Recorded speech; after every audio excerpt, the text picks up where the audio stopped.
Did I tell you I don't remember if I told you. You got married? No. I mean, I would tell you like this, but no. You would. That was totally inside the normal things that I would do. What a weird relationship we have. Baffling.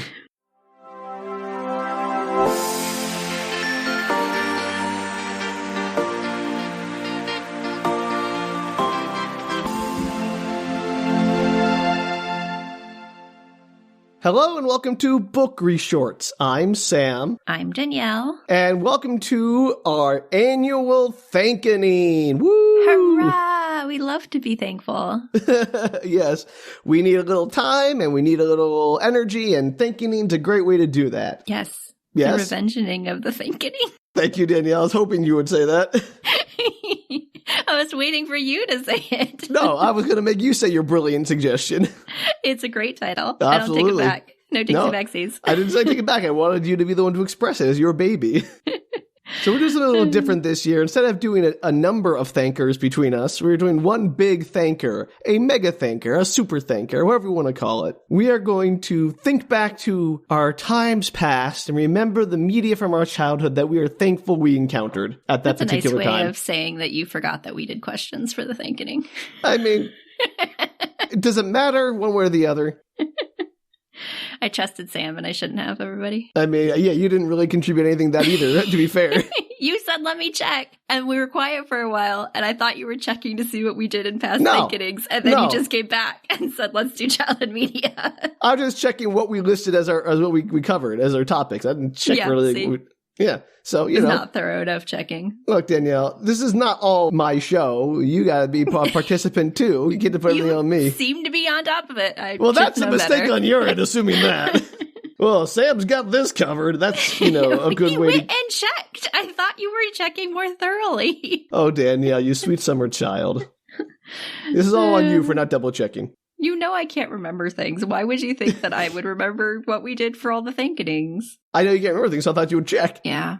Well, I use my memory for such very specific things, Sam. All right, well, this isn't really in the spirit of the thankers, so... I'm thankful for Sam.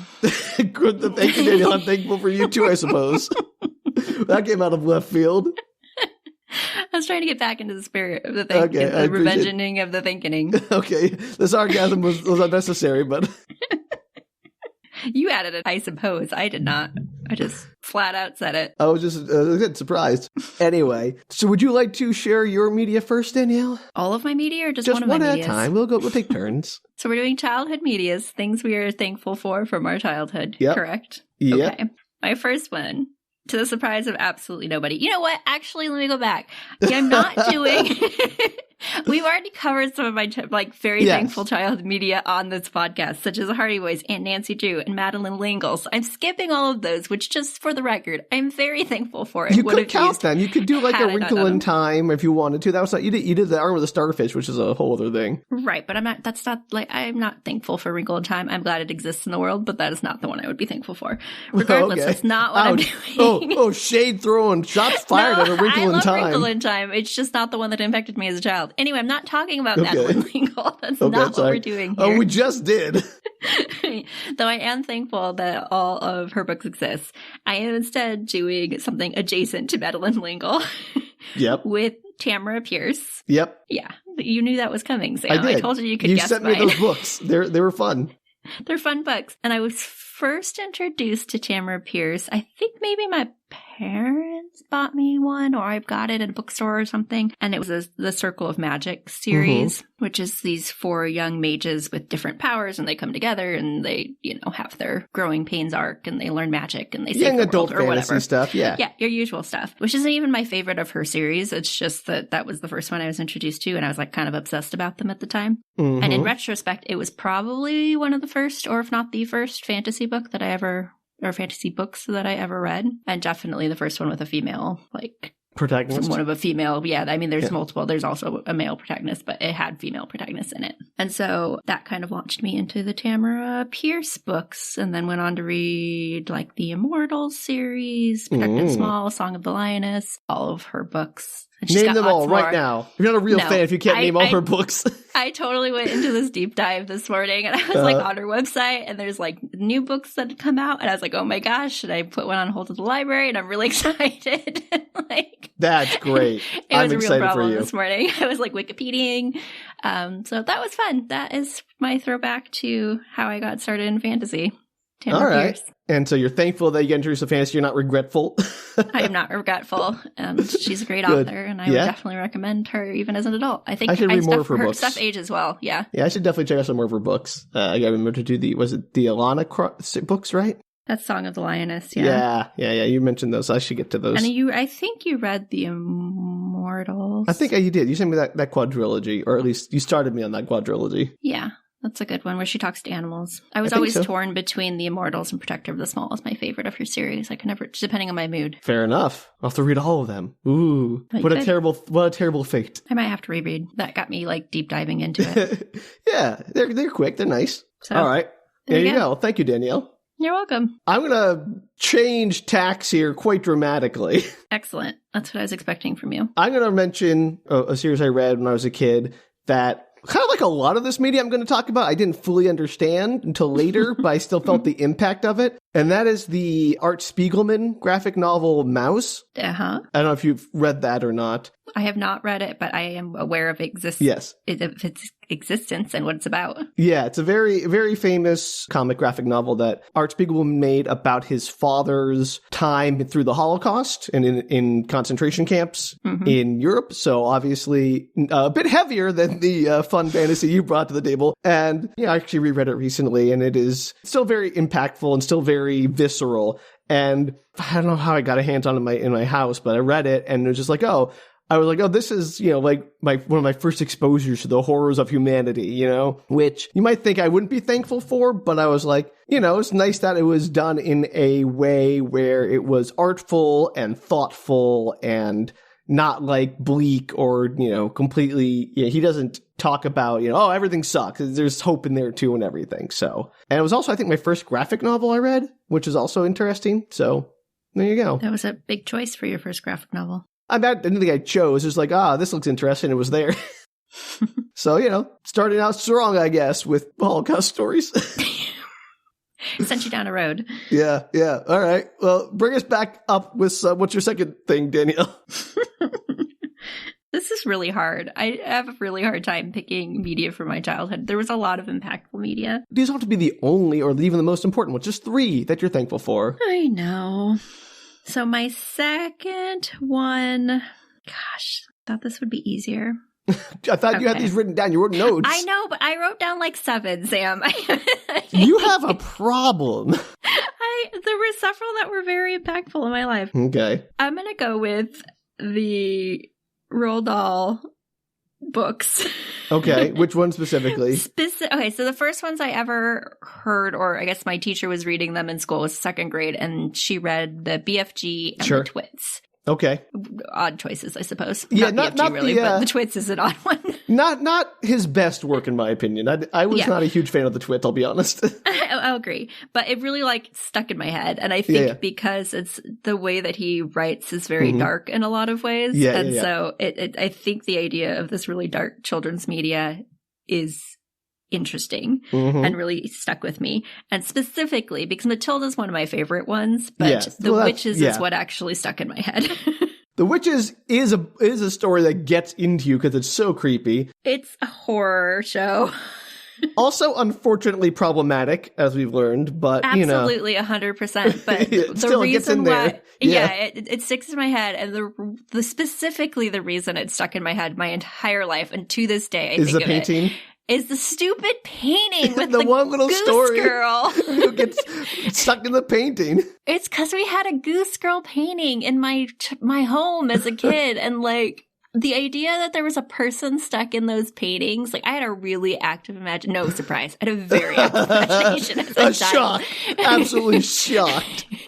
It has not gone away, but it's toned down a bit. But like very active as a child, and I lived in a very old Victorian house, and I 100% was convinced it was haunted. It was no stretch to my imagination that there was something living in a Goose Girl painting. And every old-fashioned Goosey style painting, which there are a lot of them, that is a very big style of that time period. Like every time I pass one, I'm convinced there's somebody living in one. Like I think there is. I'm convinced it's going to change and the person's going to grow up inside of a painting. So just in terms of impact, it's really stuck in my head. And I just really like the idea of the dark undertones of what seems to be a light story on the outset. Yeah, I totally get that. Roald Dahl was very good at having this sort of very fun and irreverent writing style, but about terrible and traumatic things. Yeah, and I think it the very beginnings of why I like horror movies or psychological thrillers is like Roald Dahl. Just a little bit, just like leading into that. Okay. Well, that's great. You're really diving deep into your psyche here. I love it. Yeah, well, here you go. All right. Well, I guess You're my up turn. next. Yeah, I know. I did have a bit of a debate here, I'll admit myself, but I decided to settle on, I think, the more obvious choice for me, which was Philip Pullman's Dark Materials series. You know, the Little Compass. Yeah, you were super into those for a while. Still think they're wonderful books. Read them, interestingly, I got them as audiobooks at our school library. They had books on tape there. It was great, and they saw them as I listened to them. And it was a really great audiobook. They had a full cast recording. The author narrated. It was, like, really good. And I was pretty young, and it wasn't that the books were just well written or fantasy books. I'd read fantasy books before, you know, Enchanted Forest Chronicles, that kind of stuff. But it was sort of the first, like, kind of like what you were talking about with Roald Dahl, where they were kind of dark in a way, in that there are all these children, not just, you know, having fun in a fantasy world, but like there was real, like, kind of horrific danger and mutilation, and people died, actual dark stuff. And then as, you know, you get older, you think like, oh yeah, there's all this allegory there too. And, you know, I didn't know about the whole Paradise Lost connection until much later. Because, you know, who reads Milton as a 10-year-old or a 12-year-old or whatever, but Somebody anyway. does, Sam. So I just thought they were really great books. They really sort of, I think, showed me that you can do young adult or fantasy books that are tackling big subjects and give you like deep philosophy adult concepts and not make them boring or like, you know, when you have to read like all those books you read for school that are like big theme books, but they're kind of dull. And this was like, oh, big theme book that's exciting and fun. So That's how I kind of felt about Tamara Pierce, too. Yeah, She always did, like, really big themes, but made them very palatable for, exactly. 12-year-olds. Yeah, it's great. And so that would be my second of the thankers for childhood media. That's an excellent choice. All We've right. talked a lot about those over the years. Yeah, they're great. That's another thing I like about them all. They provide good fodder for discussion. That's true. All right, Danielle, bring us home. What's your number 3? My number 3... Can I have, like, a fourth one? Sure. We can. You know what? We can both do a fourth. What? You know what? It's the holidays. Let's give ourselves a present and do a fourth.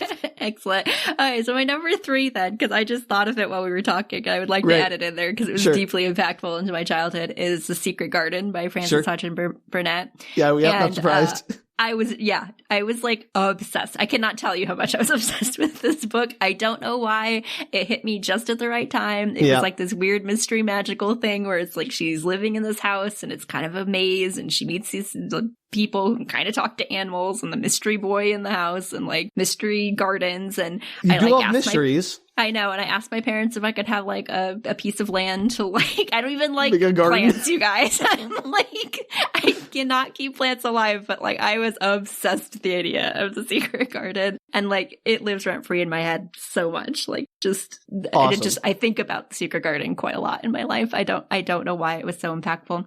Confession? But it also, yes. I haven't read it, but I did see the movie. I would recommend which movie? The one from the 90s? It was so long ago. Yeah. It was probably the one from the 90s. That's a pretty good adaptation. I've pretty much seen every adaptation of The Secret Garden that exists. I should read it. I should read it. You're absolutely right. Gosh, It's you're giving me a book list. You're giving me homework from this episode.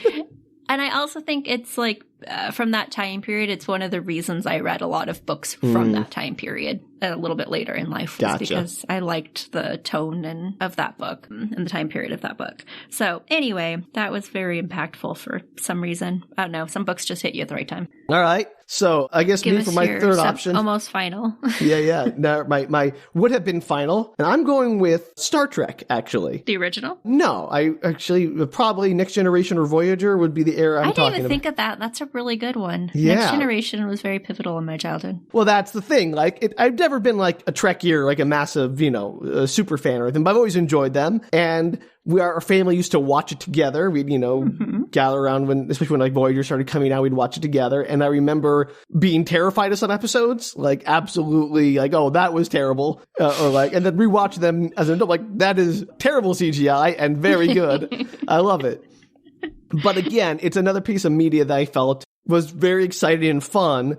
But for something that is like very talky, especially Next Generation, it's all like, talky in themes.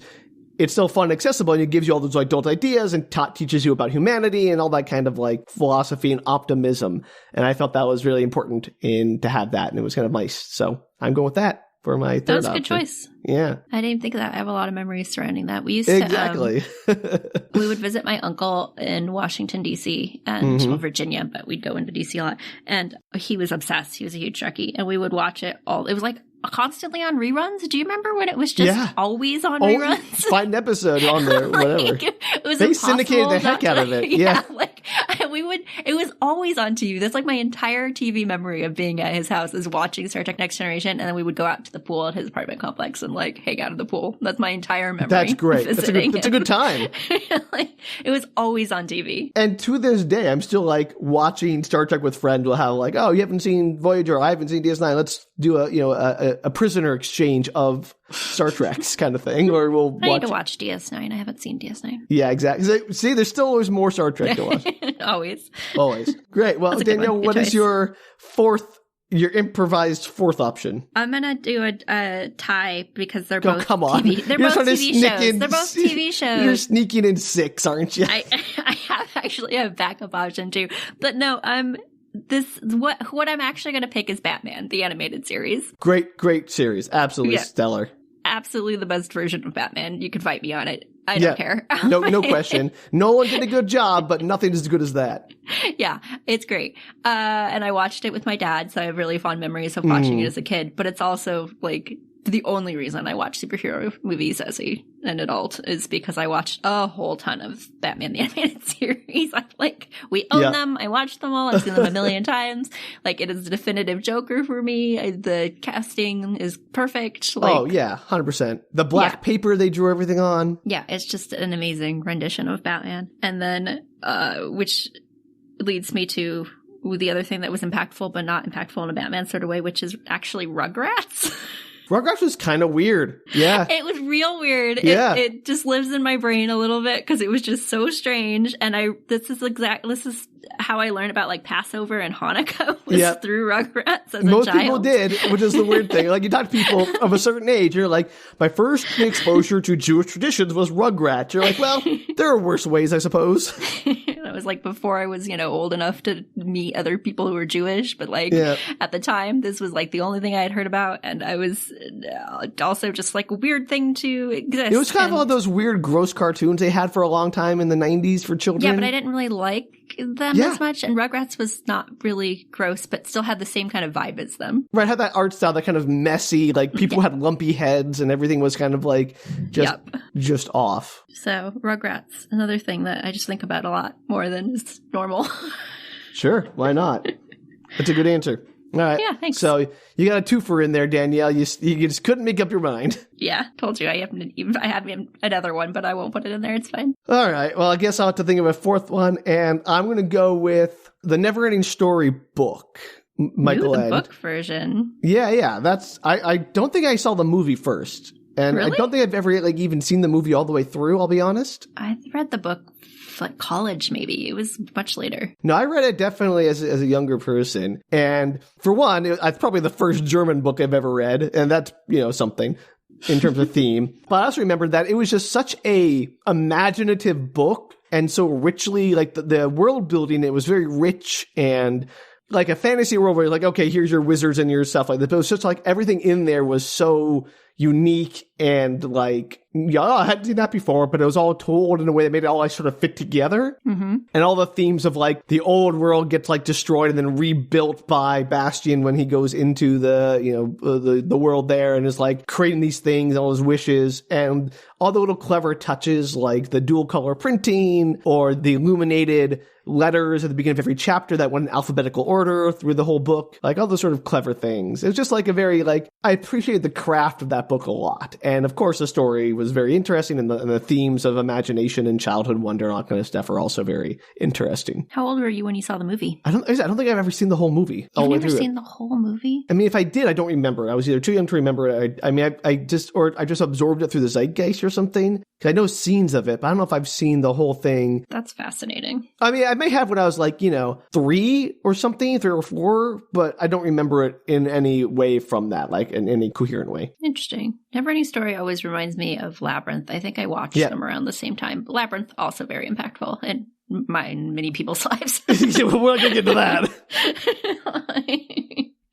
So there you go. Some good media from our childhood that we may want to revisit, perhaps. I have a question for you, Sam. Oh, boy, yes? What was something that you watched or read or whatever during your childhood that was maybe not something you should have watched during your childhood that was impactful? Event Horizon. How old were you when you saw Event Horizon? 8, 9? Really? Yeah, I know we watched it when we were in high school at that one party together. So this is what happened. And I'll tell the story. So my dad, my brother, and I were all on like a road trip or something. We're staying in a motel. And he put it on the TV in the hotel. Like it was like showing on, HBO or something in the hotel. And they got like halfway through it to the like where they start like all the blood and gore starts coming out. And he's like, like they splay bodies across yeah. And he's like, well, maybe we should stop. And he turned it off. And so like I have this partial memory of like, oh, the first like 20 or 30 minutes of Event Horizon with no context for how it resolved, this unresolved story. And I'm like, that's probably good. So I was like, I had to see that again. Great movie. A lot of fun. It's a good movie. It's fun. Yeah. Exactly. Anyway, so what about you, Danielle? Probably I watched, 2 things around the same year, I think. My parents gave me Misery to read by Stephen King. Okay, yeah, sure. I don't know. I read way above my reading level, and so there were pretty much no bans on any. I could read any book I wanted to. I don't think anybody absolutely. was monitoring my reading. Definitely not for me, which was great. I love that freedom. Yeah, I would recommend that for readers. I turned out fine. So debatable, but here we are. Misery with Stephen King, and then I think in that same year or a similar year, or maybe the year after or whatever, I watched Sixth Sense. And that was probably the only time a movie's actually scared me, to the point where I had to crawl in bed with my mom that night and sleep there. But I really like Sixth Sense, and I obviously have a thing for horror movies and horror books, and so I feel like that really jump-started that path for me. Those were definitely the first 2 things I experienced that were horror-related that I kind of got obsessed with. All right, well, Danielle, thank you for that last-minute addition to traumatizing childhood media. I'm just curious, because those were impactful as well in different ways. Absolutely. All right, well, if you out there want to share your favorite childhood media that had a big impact on you, you can reach us at bookretorts.com. You can also Instagram and Facebook us at bookretorts. And if you feel like thanking us for providing you this lovely podcast, you can do so at patreon.com/bookretorts. Yeah. We're doing lots of fundraising over there for many projects that will never see the light of day. Yeah. We really need to get Susan probably involved. I would love to get Susan probably, or was it David maybe? David maybe and Susan probably involved. Yeah, well, the other kid's name, whatever. Don't worry about it. Well, until next time, stay thankful, and we'll see you then. Bye. Take care, everybody.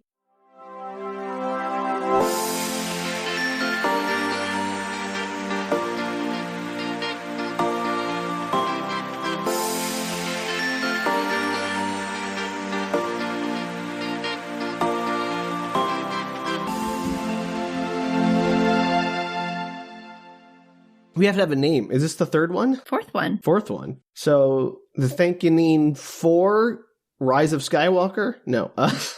Rise of the Thankening. How about Do we already do the revenge? Thankening for the revenge? That might have been the second one. I don't remember. We could do the revengening. The revengening? Revengening of the Thankening. The Thankening for the revengening of the Thankening? Great. Perfect. I think the best part of our Thankenings are the absolute insane titles we come up with. We think they're funny. That's all that matters.